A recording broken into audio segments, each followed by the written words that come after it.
Absolutely. Yep. Are you ready? I'll be ready. You're on.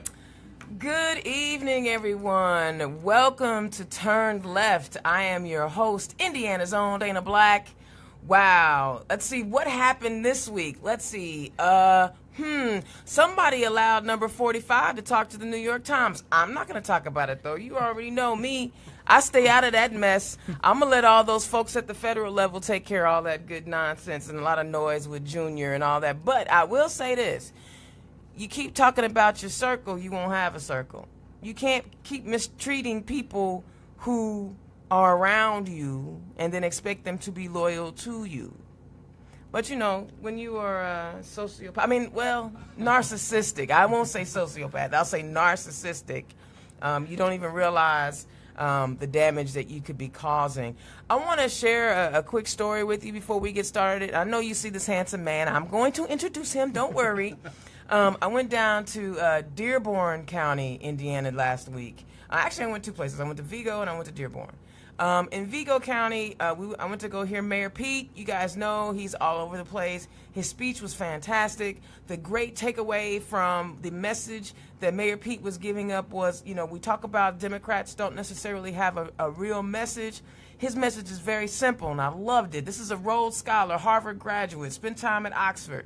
You know, he said, we are the party for the ordinary people. Yes. We take care of ordinary people. So look in the mirror and go ask yourself, who's ordinary people? Yeah. That's all of us. So I love that message. I'm spreading it all over the place. That was great, but I would be remiss if I did not mention that in Vigo County, I was in Terre Haute, and there were only 2 black people out of about 150 black folks. But yet, anyway, then I was down in Dearborn. They had their HH dinner. And what was so great about this was when I went down there, people told me, you're going down to Dearborn. Listen, it's not a great, not a big crowd. I know you want to support. So don't get, disappointed when you get down. There's only maybe 15, 20 people. Ha! There are over 75 people down in Lawrenceburg, Indiana, talking about what we need to do as Democrats. It's incredible. Right, it was amazing. It was amazing. And the great takeaway from that was, as I listened to candidates who were running for office in that area, they were talking about some of the things that they were getting into. And one particular candidate, Matt, talked about, he had stacks of snacks, where it was a food program where they were trying to feed poor people in his district because they just the kids just didn't have enough food. And he was telling stories. And all I could think about was #lunchbag. See, we're spending so much time trying to figure out what the rural campaign should look like and what the urban campaign should look like and what the suburban campaign should look like. But honestly, Democrats are all talking about the same thing all over this state. This is not something that I'm assuming. This is what I've heard. I've been to rural Indiana, and they are wanting to know how we're going to make sure we have good health care, making sure our kids are getting quality public education, making sure our environment is safe. These are the same issues I was talking about in Geist when I was knocking on doors. So please stop thinking that Democrats in rural Indiana and Democrats in urban and suburban Indiana are not talking about the same things, because we are. We're more unified and more together than we thought. You know why? Because we turned left. Okay. All right. I had to put that in there. All right, church announcements. I'm going to run through these quick because I want to make sure that we get enough time to meet this handsome, handsome devil that is next to me and that we spend time talking to him. But it's important to me that you guys know what is going on. Now, this is a fun event. The Young Democrats usually put this on. It's for my folks that don't mind having a little spirits every now and then. But it's a good way to unwind. It's Drinking Liberally. And they're hosting their July Drinking Liberally, 6 p.m. on Dorman Street, 901 Dorman Street, Indianapolis. It's just it's a good way to after work fellowship with some good young Democrats who, and just get to know each other, right? Yeah. It's not heavy. It's not, they're always going to be talking about policy. So you can forget that. But it's just a nice way to meet people who are in that 21 to 31 age range. I've hung out. Yes, I'm always the old lady in the room. I've hung out with them. They're fantastic. It's fun. Check them out. It's good stuff. Also tomorrow, now this is a nonpartisan event, but I love these ladies and I love what they do. And you watch out for them because they're always doing something all around the state. the lunch with the League of Women Voters of Indianapolis at the July 21st from 12 to 1 at the Scottish Rite Cathedral, 650 North Meridian. They have a special guest, David Ornthlicker. I never can say his name properly. I apologize. I call him Dr. O. Dr. O? Okay, Yeah. There you go. David is an educator, physician, attorney, and an American politician. He is the Samuel R. Rosen Professor and co-director of the Center of Law and Health in Indiana University, McKinney School of Law. So he's going to be speaking at this luncheon. I'm going to actually make it because my Friday plans got canceled. They went to Columbus, Felicity. I know who you are. So my lunch plans got canceled. I'm going to roll up and check it out because I love supporting League of Women Voters because they are about making sure that we have good quality candidates on either side of the aisle on the ballot, more specifically women. So and they're speaking to women's issues. So support League of Women Voters of Indianapolis tomorrow at lunch. It doesn't look like there's a cost to it, so just drop on in on your lunchtime. That's what I'm going to do. This Saturday, this is the whole weekend, starting tomorrow and the whole weekend, Fort Wayne, Indiana is hosting their annual Pride. The Stonewall Democrats, Indiana Stonewall Democrats, we will be in the place. And along with Rick Sutton, will be in the booth. We'll be manning the booth. We're board members. We enjoy meeting people, but this is the LGBT branch of our Democrat Party. Yep. So if you're in Fort Wayne, Pride includes a full entertainment stage, beer tent, vendor market, food, a kid space. Hello. Because, y'all lesbians, y'all like to make babies. Cornhole tournament and an opportunity to party with over 15,000 LGBT folks. I love it. And straight folks. Our allies show up all the time. So everything starts tomorrow, but for the Saturday stuff, I'm going to go ahead and read to you. The Pride March on July 22nd starts at 11 a.m. in front of Headwaters. And then the vendor markets are from noon to 7 p.m. The kid space is from noon to 5 p.m. And then there's a cornhole tournament Saturday 2 to 6, but you got to register before 1:30. So if you don't have anything else to do, come on out to Headwater Park on Friday, Saturday, and Sunday. Indiana Stonewall Democrats will be out there on Saturday with our tent, and we're selling T-shirts, $25 with membership. Well, membership is $25. You get a T-shirt. Y'all know what I meant. Another event that's coming up on Sunday, I think you guys, if you're up in the northern area, in the Valpo area, the Northwest Indiana Progressiveville. Sunday, 7/23 from 2 to 5 at Zoe Island. I'm not really sure what that is. It sounds like a really cool place, though, right? It's 1050 Horse Prairie Avenue, Valpo, Indiana, 46385. Progressives in Action, Northwest Indiana is hosting our first Progressiveville. It's a progressive community action group sharing information with community members and each other. The attendance is free. It's a free opportunity to come hang out and have a good time if you're up in the in the region, as they say. Unlimited mini golf for you, friends, and family for only $10 ticket. So it's free to get in. If you want to putt or whatever, it's $10. You should definitely try to jump up there because we love progressives. I know I do because they are a fiery bunch of people on the left side of things. And they are, trying to bring all groups together to work on change. Hopefully, they will want to work with the party. So I always reach out to groups that are doing these kind of things. And if you want to contact Progressives in Action Northwest Indiana, they are at 219-707-1094. Their email is progressivesinaction.nwi. I'll post it so that you guys know at Gmail. And they actually have a website, progressivesinaction.nwi.org. You guys should check them out if you're in the northwest part of the state. Check them out. It's got to be fun. It's party, miniature golf. Yeah, sounds good. All right. I've been talking to you guys about Resistance Summer. And I've been asking you guys to go to indms.org/join to sign up for Resistance Summer. We are having a Muncie Day of Action, Sunday, July 23rd, at 214 North Walnut Street, Muncie, Indiana. My girl Jocelyn from the State Party is going to be handling all that. I probably won't be there on that for that event, but you guys should go check it out. It's a day of action. There'll be lots of information they're going to share with you, including the Knock 10 Resistance mobile app. The DNC has created an app to allow people always want to know how can they get involved. Well, you can download this app, right, and it'll give you 10 doors for you to knock on this particular day. They can give you more, but I do believe there's a limit. And once you knock on those doors, they'll even give you talking points and give you a script on what to say when you knock on doors. So if you really want to get involved, download the Knock 10, and that's KNOCK 10 app by the DNC. Unfortunately, right now, from what I understand, it's only good for iPhones. I'm sure they'll work some Android stuff out. It's not quite there yet, but if you have an iPhone, let's go knock on some doors. You got an iPad, go knock on some doors. It's a great way to get involved. Simple, and it's on your schedule.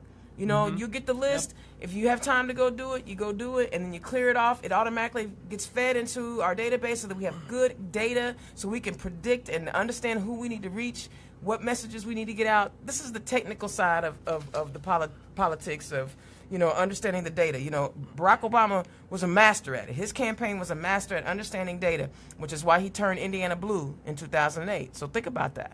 So it's very important. Last little bit of information I want to share with you before we get to the handsome devil over there. Two things. So we already know our Democrat caucus is kind of slight in the State House. And so there are a lot of candidates that are going to be up for re-election this year. So they are having fundraisers. I mentioned that to you. Say you're not a door knocker. Say you're not a phone caller. But do you have $10? Do you have $10 to you know, maybe possibly donate to good candidates all over the state? I have some dates and of events that are happening. I'm going to run through them real fast. Scott Pelath. Now, I know you guys know who Scott is. He's the House leader for Dems, and he wears his hair so cool. He looks so bad. He's like the coolest man. He's from the region. Scott Pelath is having, there's a fundraiser for him, Hoosiers for Scott, at the Napoles 30 South Meridian Street, Indianapolis, Indiana, on August the 1st from 4:30 to 6 p.m. I actually have that one on my calendar. Charlie Brown, Friends of Charlie Brown reception on August the 3rd from 4:30 to 6 p.m. at the Goodfellas Pizza, 545 Massachusetts Avenue, Indianapolis, Indiana. Terry Austin, one of my favorites from up in the District 5 area. Committee to elect Terry Austin reception August the 9th from 4:30 to 6 p.m. Iozos, 946 South Meridian Street, Indianapolis, Indiana.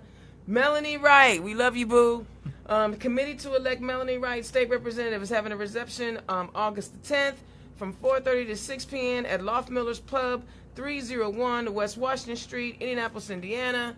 Ryan Hatfield, Friends of Ryan, is having a golf tournament, so if you want to play some golf, registration and lunch from 10:30 and golf at noon at Eagle Valley Golf Course, 10350 Petersburg Road, Evansville, Indiana. So if you're in the southwest corner of the state, jump down there and shoot some links. I don't golf, so y'all go ahead.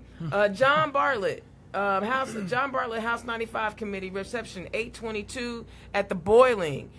He doesn't have a time on his, but I'll make sure I get that for you. 1 North Meridian Street, Indianapolis, Indiana, 46204.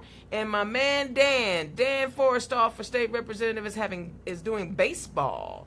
6:45 p.m. on August the 24th, the corner of Maryland and West downtown. I don't know where. Dan, you're going to have to chime in and let us know where the diamond is. And I don't have a helmet, so don't hit me in the head. And, all right, August 24th for that. So that's how I'm going to run down. And then, of course, IDEA weekend starts Thursday, August the 24th. I tell you what, go to the state party website. There's a lot of information there about IDEA. Everyone is welcome. It is not restricted and just for elected officials. It's anybody that wants to learn some things. I know Miss Cordelia has like a woman's luncheon on Friday, and they do a golf tournament. And it's just really just a great way to connect and have some good conversation with some of our community leaders down in French Lick. So go to the website. Check out IDEA weekend. I'll be there. It'll be my first one. I'm looking forward to it. I'm very excited about it. Whoo, that was a lot of stuff. And I did it in less than 15 minutes. That's my job. So, you know, again, I'm very fortunate because I'm a nerd when it comes to elected officials, and y'all know me. I get where's Dan's fundraiser? He said Dan's fundraiser. I'm sorry, Zachary Brown. I'm gonna read this to you. It's at the corner of Maryland and West, downtown Indianapolis. That's what I got. That's what was on. You can also find that information on the Marion County Democrat website. All that stuff was on the Marion County site. But anyway, no more tough questions, Zach. No more tough questions. Again, I'm very fortunate. I'm kind of a political groupie. I love politicians. I love people who are willing to put themselves out there for a good cause. I think it's cool if you love Kanye West. He's a good rapper, blah, blah, blah. But I really like the people who get their hands dirty, roll up their sleeves. When I first started thinking about running for office, I hadn't even made up my mind yet. I saw this tall, really cute, awesomely cute, like he could be your little brother cute, like you wanted to pinch his cheeks. But he was giving a speech, and he smiled, he stuck his hand out, and he just radiated joy for living. He radiated optimism, right? This is in 2014. 2014, yeah, 2014. It's important to note that. Yeah, this was in 2014, so this was some years ago. And he was running for a state senate seat then, and he is back. Gosh, I don't know if I have the fortitude to run a second race, but he does. Please, you guys, welcome to Turn Left, a dear friend, a sweet spirit, and somebody I believe is a community leader and cares about the people as much as I do, if not more, because he taught me how to care about people.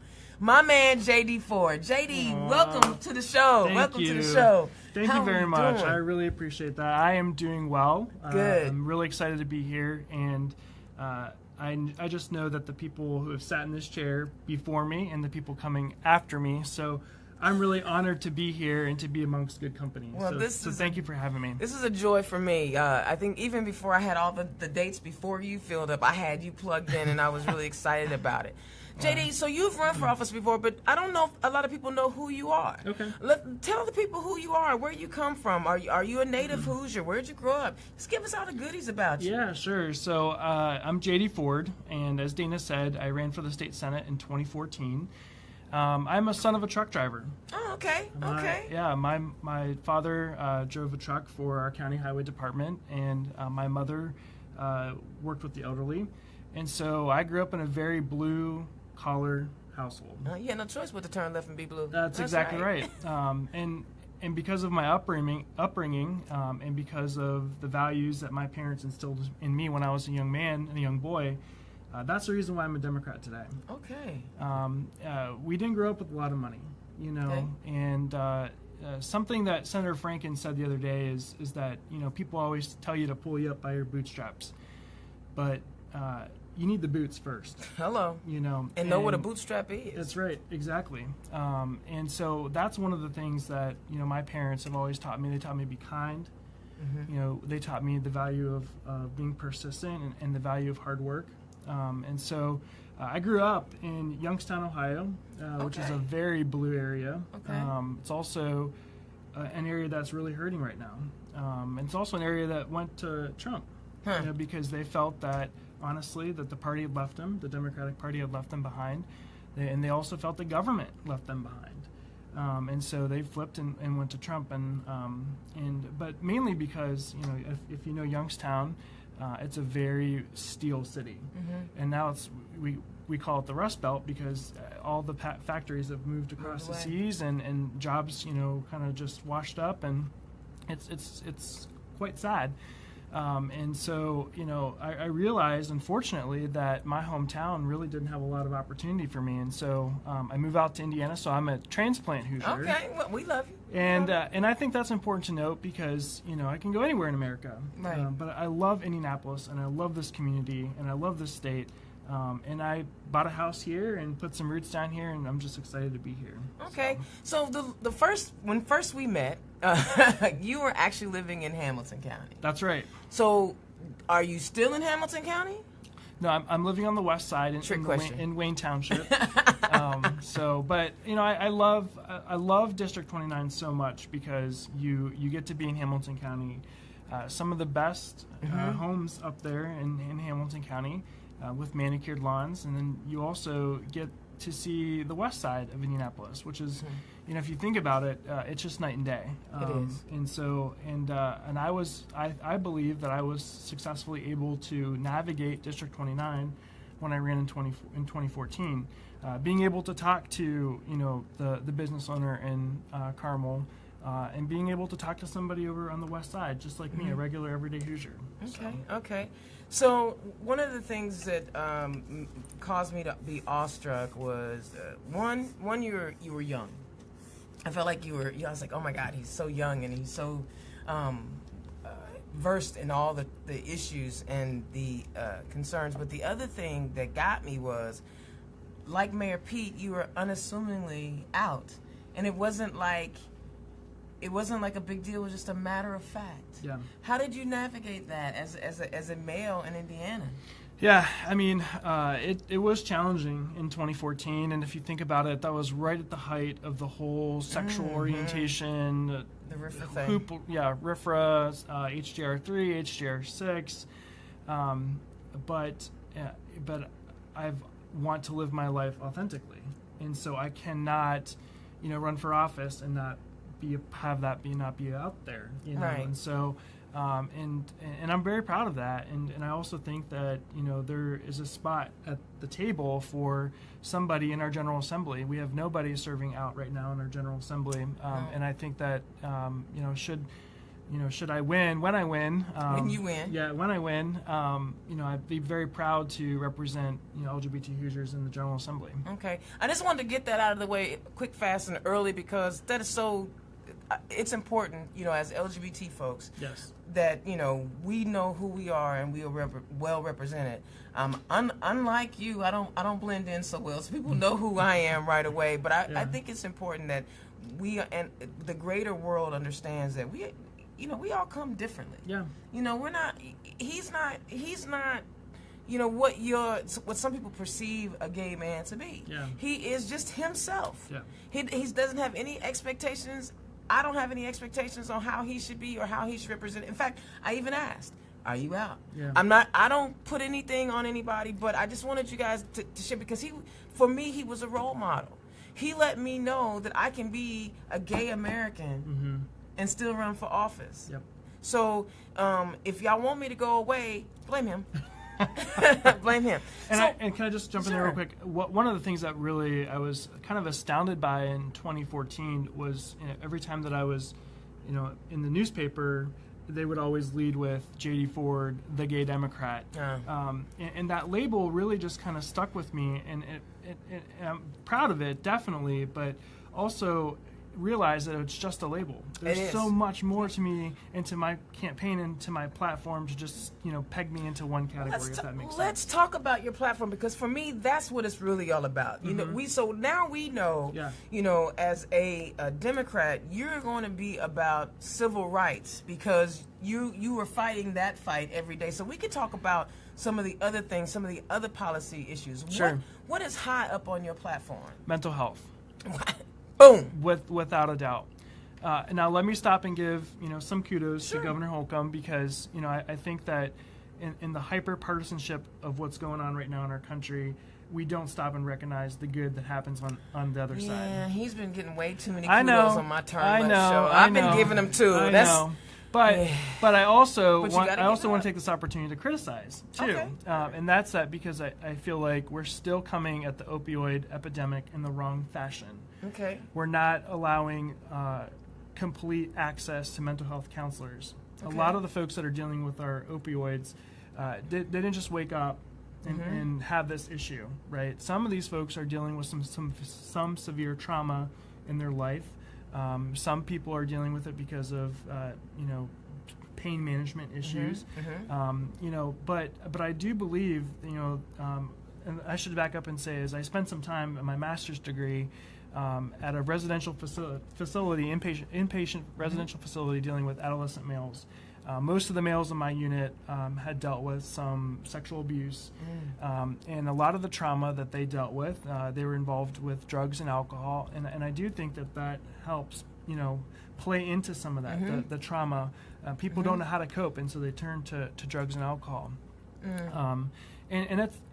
So for me, I think having access to mental health counselors is important. I was endorsed by the licensed social workers, my 2014 run. Nice. And because I was talking about mental health. I think I worked on a college campus, and saw, college students needing someone to talk to. Okay. And so having access to mental health is important there. And also, even before they even get to college, we need to have school counselors in schools, and more of them. Some school counselors have a caseload that's just exorbitant, and so we need to get more folks in there to help identify and address some of these issues while they're in school. So that would be the first thing that I would like to work on when I get to the state senate. And you just opened up a whole Pandora's box I know. of things, and I'm like, I want to go there. I want to go there. I know. I want to stick with your mental health concerns. I was Sure. at a town hall meeting just last night with City County Council President Maggie Lewis, and the city attorney Mike, and I apologize, Mike, for not remembering your last name, but they were breaking down what the new criminal justice plan looks like, and because they're going to, on Monday night, they're going to be asking for $20 million from the council. Y'all should know that. Y'all should show up, at least hear about where your tax dollars are going. But a part of their plan was to specifically address, recidivism rates among nonviolent offenders because of mental distress. We even have, we're doing better now as a society talking about mental health. Yeah. Whereas before we put them in the bedroom and only took them There's a straight stigma. upstairs. Yeah. But now we're dealing with it because we don't have those, massive hospitals where we warehouse people anymore, which is fantastic. Those sucked. And I just wanted to talk about how the city is actually, briefly is taking, note of that and is working to make changes. It's going to be a long time. Now, the other aspect of it is our society as a whole has changed, right? We no longer look at addiction as a criminal space, Yes. like we did in the 80s when it was the brown and black folks that were users and addicted. Now, when it hit rural Indiana, rural Pennsylvania, rural, mostly white Americans, oh, no, wait, we have to look at this different. So there's a little resentment, I know, from the African-American community and some of the Hispanic communities were like, well, damn, the prison industrial complex was actually built on the war on drugs. Yeah, so how do you, when you're out and you're on the west side? That's right. That's Hallville, right? Yeah. Okay. I drive through that every day when I go to work. And that is a pretty brown and black part of Indianapolis, a historic part of Indianapolis. How do you have that conversation knowing that they looking at you going, but you was locking us up in the 80s? How do you have that conversation? Well, yeah, and that's a tough conversation to have, What I would just say is that, the priorities during that time, obviously I wasn't born then, so I'm going to need you to not age me like that, man. But what I would say is that, it's a business locking people up. Right. Dollars are going right into wealthy corporations that are, locking people up at an alarming rate, even for the smallest of offenses. And to me, it's really sad that we're putting more people in jail and not focusing our time and energy on education, because I believe, and I've always been taught, that education is how you get yourself out of the whatever situation that you're in. Absolutely. I recently just posted a video on Facebook about a young woman who is an undocumented immigrant giving her valedictorian speech, 4.75 GPA. And she is a testament to that. She grew up in an abusive, alcoholic, household, and she said that the only thing that was steady in her life was education, being able to go to the library and get information off the World Wide Web. So. Wow. So you are really towing the liberal Democrat line. You hit on education. I know if you're like me, Betsy DeVos is. Mamma mia! What? Yeah. Talk to me about your education agenda, your education plan. I ran on this in 2014, and there's just so much. It makes up half the budget. And what I would say is that I love pre-K because if you think about it from a just from a holistic approach and from a long-term approach, you educate our students at a younger age. They do well on test grades. They go to college. They stay here in Indiana. They start a business here. They start a family here. That's all good. And we have studies that show that pre-K is important. Absolutely. the General Assembly, they're doing some stuff with pre-K, but it's not enough. No. And we're doing all these other stuff in the General Assembly, and I think that we can be really focusing our time more. But I want to take it a step further. Pre-K is awesome. Okay. How about kindergarten? What do you mean? Explain what you mean. I would just say that, Indiana is like one of 5 or one of 7 states that doesn't have mandatory kindergarten. And so some students are going to school at the age of 7 for the first time. And so let's talk about being behind. Let's talk about social adjustments and how to relate to other people. Gosh, right. Absolutely. And so, not only that, but I know teachers, still have some issues and problems. I honestly believe that students, they need to have their bellies full in order to learn. Period. Absolutely. End of story. If you don't have that basic need in your life, then how are you going to how are you going to be able to focus and study? And so I'm seeing some hearts pop up on the screen, and so people are agreeing with me. So I thank you for that. And for all my radio folks, that's my Facebook Live stuff. Yes, but education is so important. My grandpa was a principal. He instilled education into me. My sister was a teacher for a long time. She still is a teacher, and she teaches first grade. And so I hear, some of that stuff. But the other thing too with education is that we've got to put a priority on students. And we've got to listen to our teachers. The teachers know exactly what they need in their classroom. But then you have some of these other folks coming along saying, "Well, we need to focus on this and that." It's like, no, let them do their job.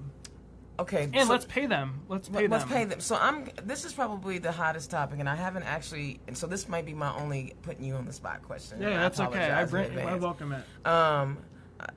Give me vouchers. Let's talk about vouchers. Okay. You saw me speak at the last rally. Yeah, I did. And so I was a little harsh on Lighthouse Christian Academy down in Bloomington. And that's a Betsy DeVos thing. And can we circle back to her real quick? Yeah, Why absolutely. can she not say yes or no like Mike Pence on wwhether or not discrimination against LGBT students is discrimination? Why can't she sit in front of a committee and give us a yes or no? Because she can't. Going back to vouchers, look, I get it. It's an important debate. It's an important discussion to have. I do believe parents should have the right to take their students wherever they want. That is their decision to do that. But I'm a product of a public school.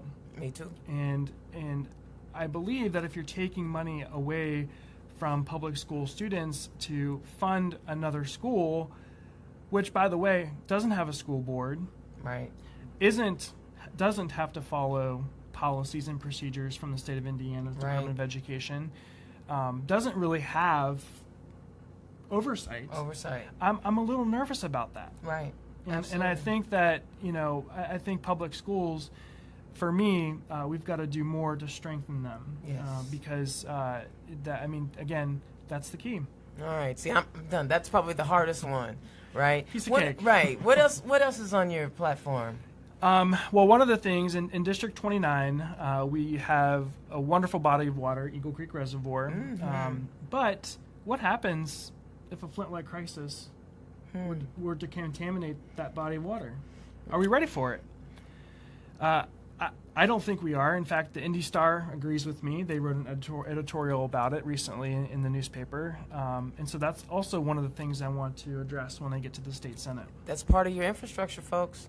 We have a road funding plan that essentially taxed Hoosiers, increased the cost of living in Indiana to fund roads. Yeah. But not yet have we addressed our water system, our electrical grid. Yeah.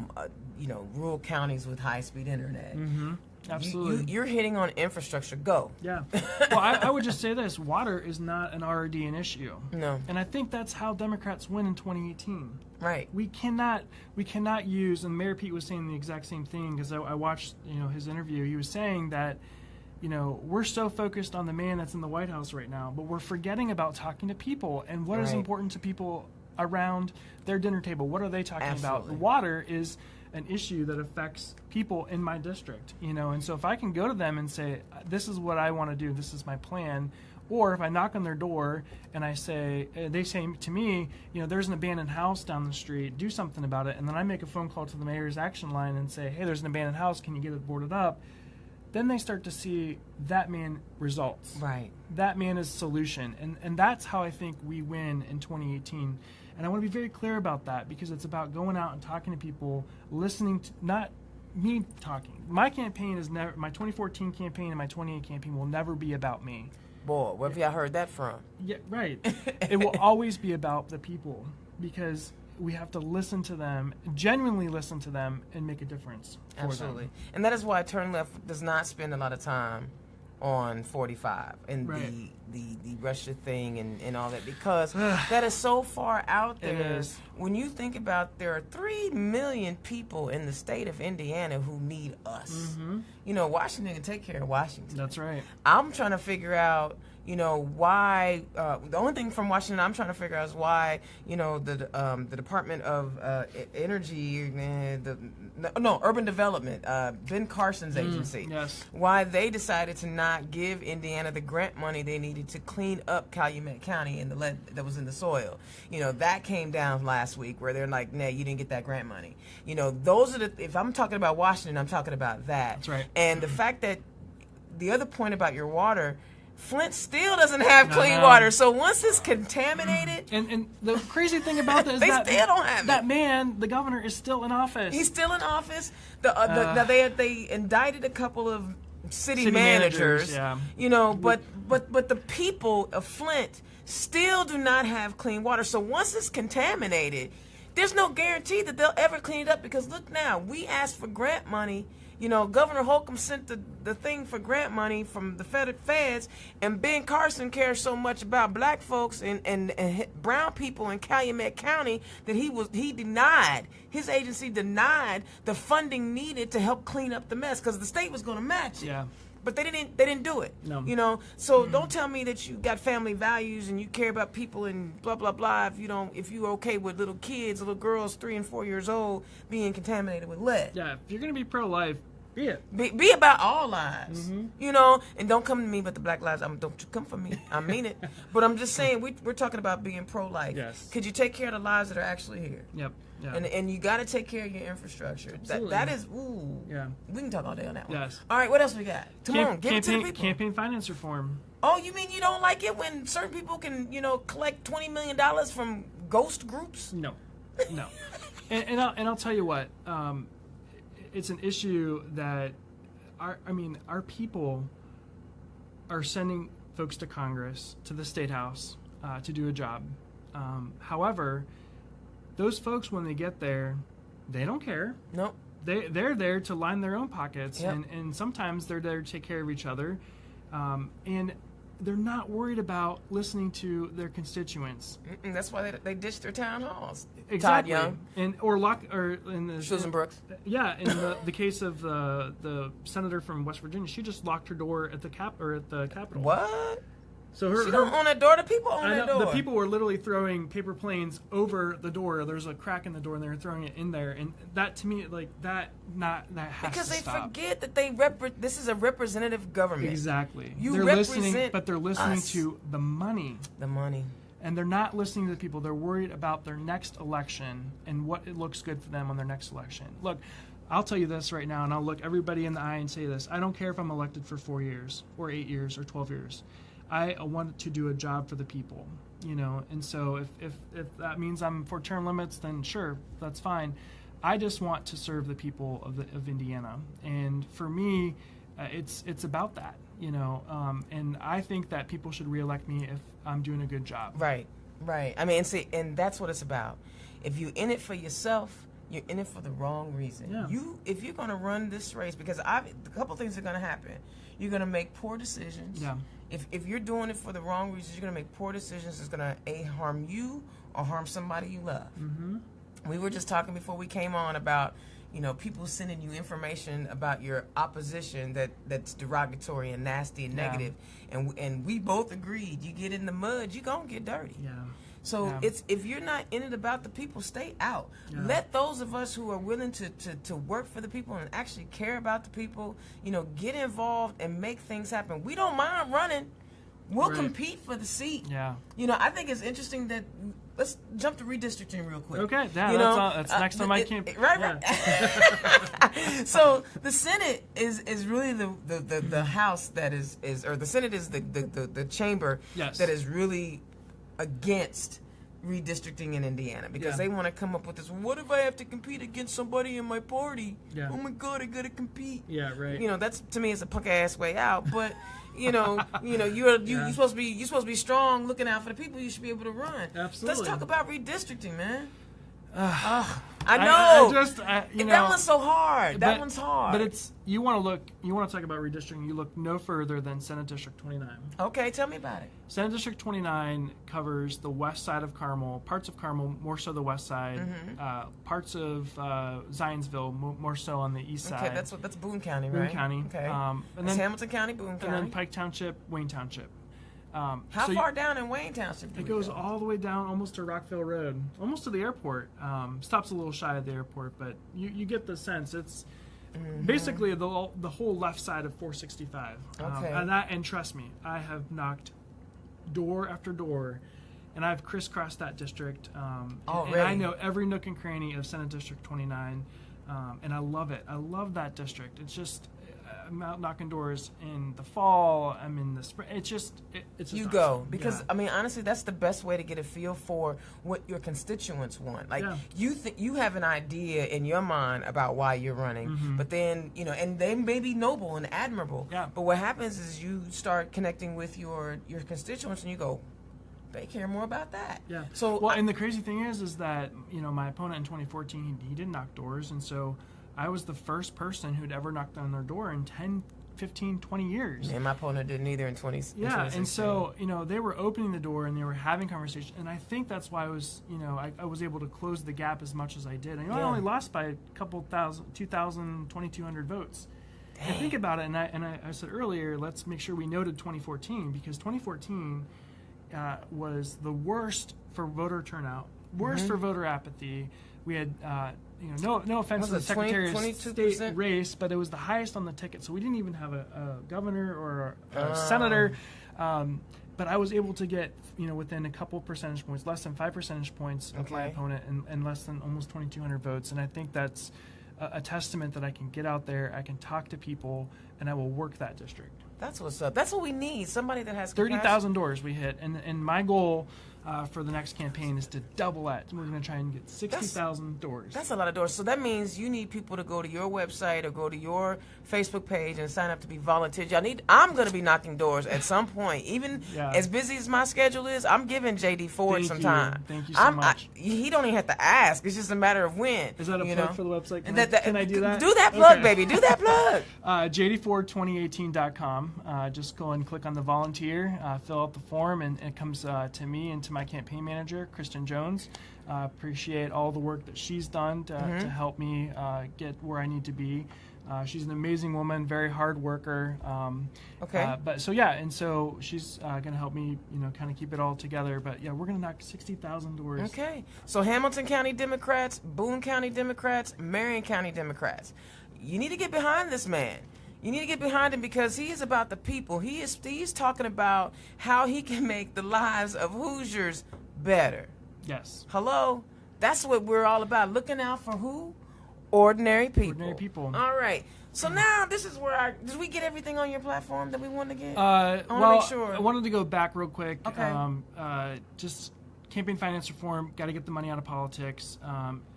Gerrymandering, we got to fix that. We cannot have politicians picking the districts. Right. So we've got to get that. And Speaker Bosma was actually for it in the last. Because it was a Tor, Mike Tor, Jerry Tor. It was his bill.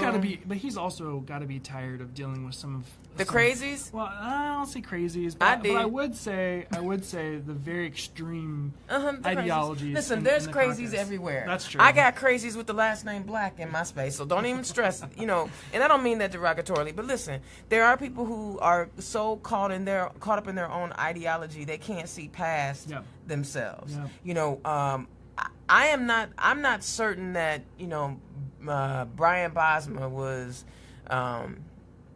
as energetic about redistricting for the sake of redistricting and being fair to the people in the state of Indiana. Because thinking about it, the governor's race was like a 51-48 outcome, but our House is 70-30. Yeah. I think he just wants to be. He can't control his caucus when he has some fringe folks. So it had less to. Me personally, I think it had less to do with, making it fair for Hoosiers as it was about. Damn, I got to control these, this True. mess. So, but that's just my opinion. He could have been in there talking about, I don't know what he was thinking. But either way, we need to fix it. We need to fix it. Yeah. What else we got? Last thing I just want to talk about today is keeping our talent here. Okay. We just had Brain folks. drain. Yeah, we just had folks graduate from IU, Ball State, Purdue, Notre Dame, some world-class institutions. People Both from home. all over the world and all over Valpo. the country come here, for a world-class education. And then what happens is that they leave. And I know you talked about this on your campaign. We don't got no mountains here. Nope. We don't have a beach here. So we've got There's no water. There's no big body of water. We've got to. BLM, baby. Yeah, hi, Satch. We've got to do something about that. And so I'm thinking about maybe an incentive to keep our young collegiate folks who graduated from college here. We want them to be here. We want them to start a family here, start a business here.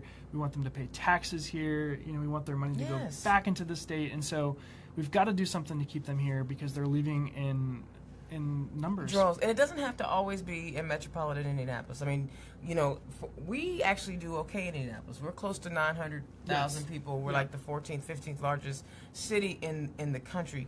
But it's the South Bends, the Muncies, the Andersons, the the Evansvilles, the Terre Hautes, even some of the the college towns, where we want to keep people and help the entire state. Because honestly, the way our state is set up right now, how Indianapolis goes, the state goes. Yeah, and so we got to, as far as tax dollars and funding and things like that, which now the funny part is there are certain people in the state house who are offended by that. They're like, and then, that's why they had to, the state, the supermajority Republicans voted out the 4 at-large seats, or now they're meddling up in Lake County. The meddling in Lake County, but that's why we got to flip. That's why we got to elect people like JD for, because there's only 9 senators. Let's send Senator Bro. If you guys saw that show, you see how Senator Bro is.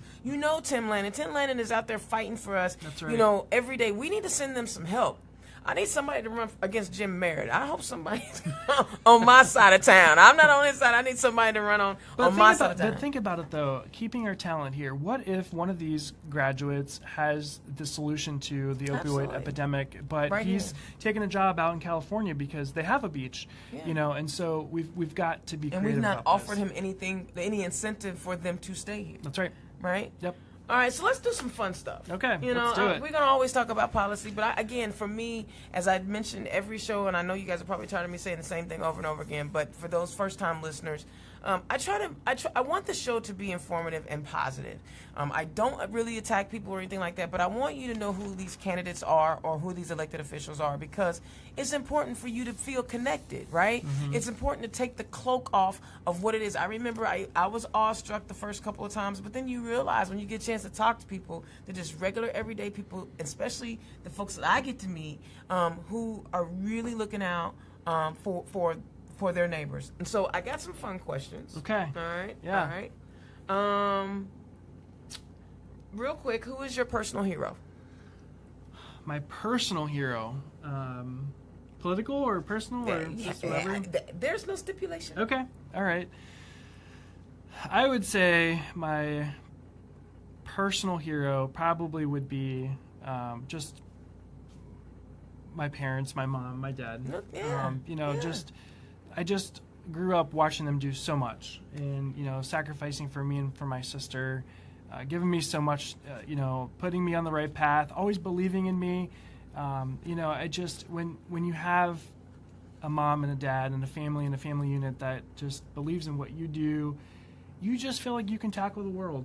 Yeah, that's it. And I really just, Okay. All right. Shout outs to moms and dads all over the world. Okay. I have an amazing sister too. So I ran a campaign, and there are a lot of when it's a small grassroots campaign, you don't have a staff, right? Yeah. What is the one thing that you do not like to do when you're campaigning? So we can get you some help for it. Yeah, right. I would say it's making phone calls. Not because I don't like to make phone calls, but because I felt sometimes the folks that we were calling were either landlines or just, home lines or just people not available. I like door-to-door because people get to open the door and you have a conversation and you're right there.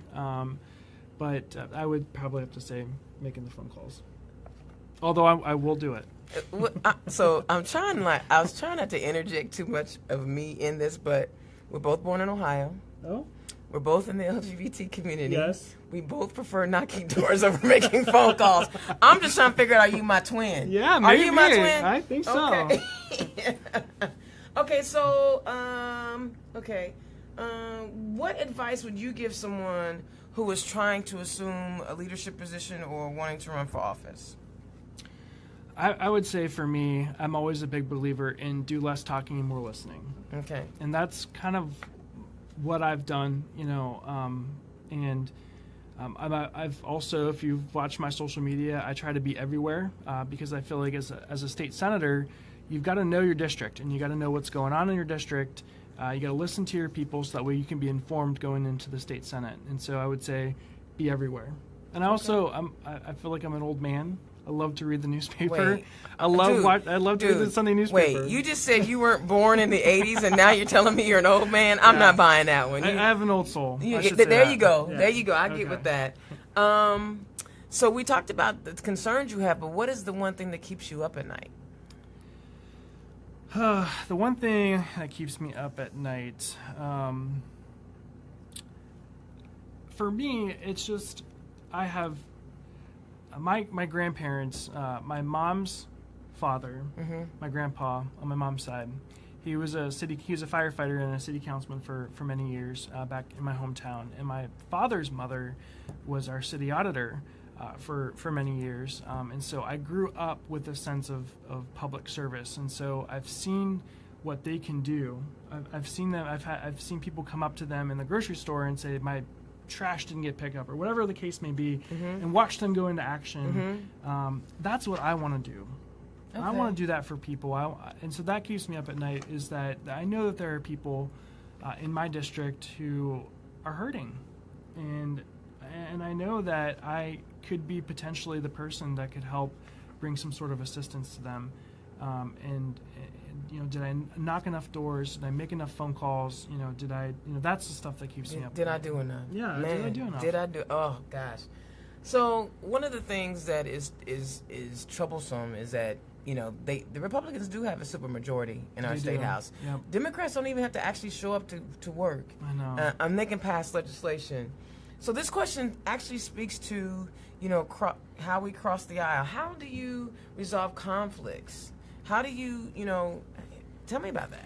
Yeah, so I was very fortunate. My undergraduate degree is from the University of Akron. I have a bachelor's in political science and criminal justice, but I have a minor in conflict management, and it was one of its first of its kind. I have great professors, and we read books like Getting to Yes and things of that nature. In fact, I've already started knocking doors, Dana, and so one of the weekends that I was out, I was talking to a Trump supporter. He was upset with me because I passed over his house, and he assumed that I passed over his house because he was a Trump supporter. But I told him, I said, now you're assuming about me. Right. Because I'm actually, I got to get through the primary in May first. And of course, I'm only going to talk to Democratic voters. And by the way, sir, thank you for your service, because he had a Vietnam sticker on the back of his truck. And so he was so shocked about that. And he said, gosh, you're observant. And I said, I have to be, because the small things matter to me. And I've my campaign in 2014, if you wrote a $5 campaign check to me, you got a handwritten note back from me. I don't care what amount of dollar it is. I sincerely appreciate it. Again, jd42018.com. And I'm sure there's a place for people to donate on your website. There is. Just hit the donate button. Yes. But I am genuinely very just appreciative of all that money, because it takes a lot to run a campaign. It does. But going back to that Trump supporter, I let him talk. I let him get it all out. right? And I listened to him, and I didn't, because sometimes what we do as humans is that we're prepared to fight back with what we have a comeback in our mind, and as soon as he's done talking or she's done talking, we're going to say what we need to say, right? And counter him. And it's like, I don't operate like that. Okay. I listen, and I make some notes, and then I say what I need to say, because I don't want it to come from a place of attack, right? I want it to come from a genuine place. That's America. Right. Being able to talk to your neighbors and disagree with them and walk away friends. That's, to me, and we don't have that in America right now. And I think, we need to get back to that. Compromise has been such a dirty word, and it doesn't have to be that way. It's how we get things done.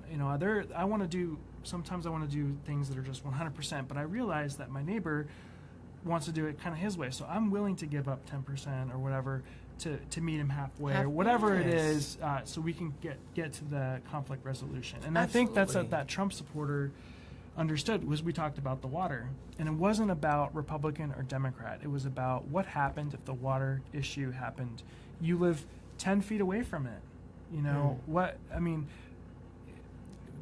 Does your state senator have a plan? I don't know, maybe, but if he does, I'm here on your doorstep talking to you about this issue. So you have to know that, number one, I'm a hard worker, and number two, I care enough that I came by and talked to you. Absolutely. So I think those questions are kind of fun because it kind of gives people a little bit of insight. Yeah, absolutely. But let's talk about the biggin. The biggin. Okay. And to me, the biggin affects every human on the planet. So it affects every human in my state that I love, Indiana's own, and that's healthcare. Yes.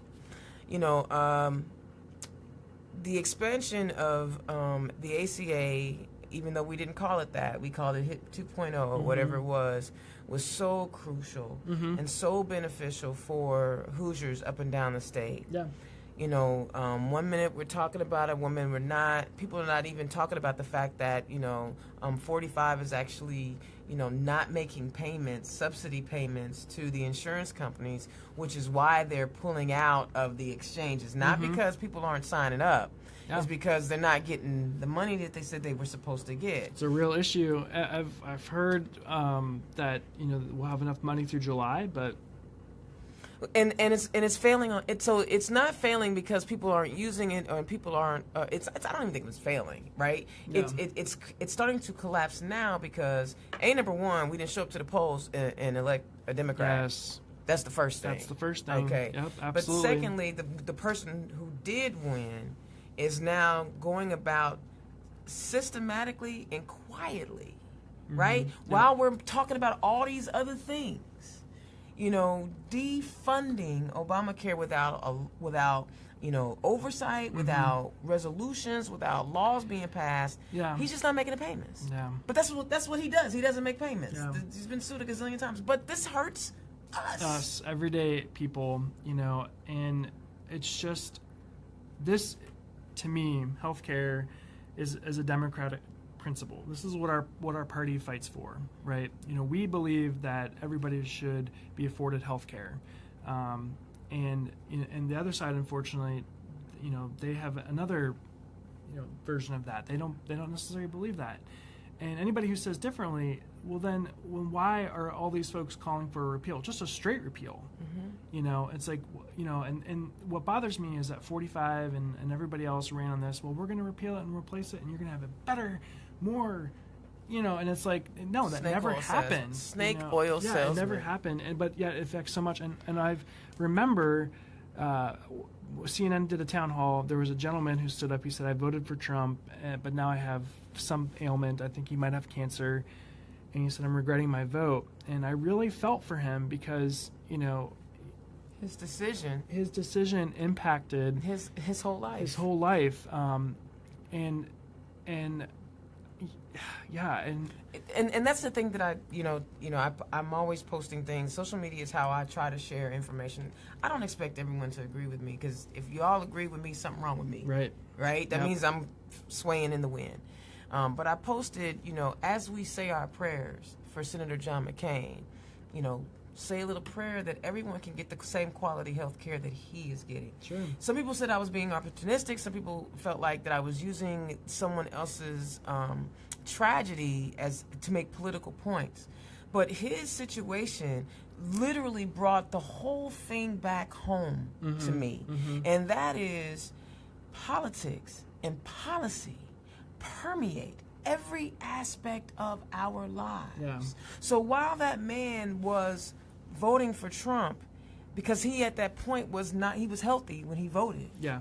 He did not realize how his vote would now impact his ability to get quality health care down the line. Because honestly, let's think about it. The American psyche has always been always been able to say it's the others that are getting it. It didn't matter who the others were. Until it affects you. Until it affects you. Yeah. And you, America, I know that we are hurting for one of our heroes. He was a POW. He was the maverick. He was the one guy on the other aisle that Democrats knew that they could work with because his ideology wasn't so far gone. And part of that had to be because he was in the military. And when you're working when you're in the military, you work with all kinds of people, so you understand what that camaraderie is like. So he was someone who also stood up to his audience. Yes. Against that woman who challenged him. Right. So I'm not telling you that I wish this man anything but superior health care and the ability for his family to be by his side in the way that they need to be there. But if you were diagnosed with that same thing and no one knew your name, who's fighting for you? That's right. Who was trying to make sure that you are taken care of and that your family is taken care of? I buried 2 parents. To 2 different types of cancers, and we were so fortunate that my parents were depression era kids. So my mother was born in 29 and my father was born in 32. So they saved and they understood. And so when they got sick, they had the means to take care of themselves. Not everyone has that, and that's what I thought. As soon as I heard, I'm like, wow, he is so blessed and fortunate to have the health care he does. But there's somebody right now as we're talking that's getting diagnosed now. And they're going, what the hell am I going to do? And honestly, think about it. It's a traumatic experience because you're being diagnosed with possibly a terminal cancer. Absolutely. And number 2, you feel that the end of the world is coming because now you know you can't pay your bills. Your house, your car. Your family. What are they going to do? Especially if you're the major breadwinner. Right. You're the, And I honestly think people just need to stop. Just stop. Yeah. And just be like, what would they do? What if this was my kid, my grandma, my grandpa? Right. And it's not about scoring political points, but this type of major diagnosis. Yeah. If it doesn't make you wake up and realize he is not unique in getting the diagnosis, but he is definitely unique in how he gets care. And why is he unique? And I want him to have that care, please. And let's not forget that they tinkered around and they gave themselves the best health care that they possibly could. And they were exempt from the ACA. They were exempt from it. So they don't even have to adhere to the rules that we have to adhere to. That's right. That to me says you didn't like it to begin with. I want the health care that my congressman and why can't we have that health care? Now he's a veteran. I don't expect to have the same health care that veterans have. Yeah, I don't either. I feel like veterans, first of all, I feel this is my opinion and mine only, and nobody else's. It's not that of RadioNext.tv. Yeah. I feel like health care should be a part of the lifetime benefit for anyone who is honorably discharged from our armed services. And they should be able to go to any hospital they want to and receive that service. Because they may not be in an area where there's a VA. That's true. That's just me. Because I know I'm a chicken shit. I'm not going in the muck, in the mud, and crawl around with ants and rodents and creepy crawlies. Yeah. So as long as somebody is willing to do that so I can have a radio show called Turn Left, that's right, then I want to make sure that they have what they need for the duration of their lives and their families are well taken care of. Yeah. Man, our hour's up, right? It's already? And we actually went over. Oh. Not by much, so hopefully HB won't kill us. Listen, RadioNext.tv, they're doing great things. All community, all the time. Make sure you log on to www.radionext.tv. Check out the full lineup. Listen, it costs money to put on the show. I know I got to do a shameless plug. Please reach out to Harold Bell if you are interested in sponsoring the show. Let him know that you want to sign on, and we'll read your company name or whatever it is. We'll make sure that you get a plug out there, because really it's about sharing information with the community. And my community is from Lake Michigan to Ohio River, right. from the borderline to the west to the borderline in the east. For me, everybody in Indiana is somebody that I'm fighting for. I would not give myself the name Indiana's Own if I was just segmenting myself. Yeah. I care about every Hoosier. I really care about all of humanity, but I gotta, just a couple, what is it, 10, 15 billion? Just a couple. I'm just gonna deal with the 3 million that I think I can influence and work out. Yeah. Thank you, JD Ford. Thank Good you. luck on your campaign. Thank you so much. Are gonna win. Thank You're you. gonna win. He's I'm gonna looking win forward. Senate seat. You guys volunteer for him. Knock Knock doors. doors. He struggles with making phone calls. $5 would help me Make out some tremendously. phone calls for him. He don't Make like phone making calls. phone calls. So help him out. Help him where he needs help. So I appreciate you guys listening. This is my buddy. So we sit around and talk all day. Yes, Right? yes. But you guys need to know who these folks are so that you can, support them. Boone County, Hamilton County, Marion County. This is your guy. This is a guy that's going to be looking out for you and your concerns. Turn left next week. I can't remember who my guest is right offhand. It's the 5th congressional chair. Oh, actually, that's why I it? can't remember, because I think Leanne had a conflict. So Oh, gotcha. I think we're going to do Derek Camp, who is the Oh. Indiana Young Democrats Yes. chair, president. So he's a good, fiery young man. I He think you'll certainly like is. him. I just got to confirm it. But in the meantime, you guys have a fantastic evening. Thank you so much for watching Turn Left. Thank you, guys. Let me know what you like and what you don't like. YouTube page is up. Follow us, all that good stuff. I love you guys, and I'll chat with you next week. Have a good night. Bye-bye.